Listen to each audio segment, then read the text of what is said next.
Okay, so I just had this weird dream where we had to roll out these food stands and already pre-prepared food stands. We rolled them out into this big cafeteria area, what looked like a school cafeteria with long tables. And I recognized only three people: my grandmother, my cousin, and a coworker. And but this room is filled with hundreds, like a lot of people. And I go to walk up to my grandmother after, the elders get their food first. They were letting the elders eat first. The younger people were just waiting around.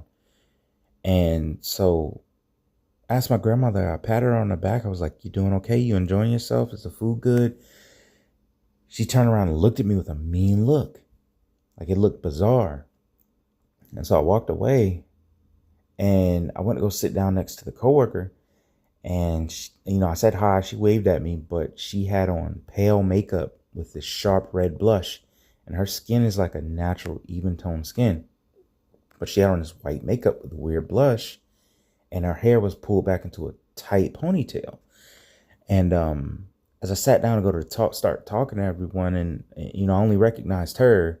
But as I went to go sit down and talk to everyone, this African guy, and a tall African guy in a suit, pulls me. He's like, "Hey, come help me with something." So I follow him and we go into these different corridors, like different rooms and mini offices that leads to the back, where he hands me some tools and these three odd shaped pieces of wood.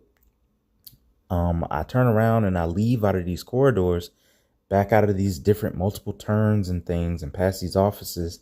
He meets up with me quickly and he's like, "Go into this room." So I go into the room and there's a blanket on the floor. And he was like, "I need you to help me cut this blanket." And the blanket is weird because it keeps changing. The pattern keeps changing, for one. But the blanket keeps, like, tools kept appearing from under the blanket. So I couldn't get a flat surface, like screws and wrenches and all these kind of pliers and everything kept forming under the blanket. And I keep sweeping all these tools from under the blanket to get a flat surface to cut this blanket. But the pattern also keeps changing. So I don't have a reference point to cut the blanket. Very bizarre. And he's standing by the doorway and he's like, he's just waiting. And I'm like, and the only light I have is from the TV, the small TV that's in the corner. I'm like, "Hey, can I get some light?" And he's like, I was like, "Hey, can you turn on the light?" I was like, "Can I get some light?" He's like, "No." He does flip a switch, but the light turns on outside the door. I see it through the peephole at the bottom of the door. I'm like, "Well, can I get some light in here?" He repeats. He's like, "No."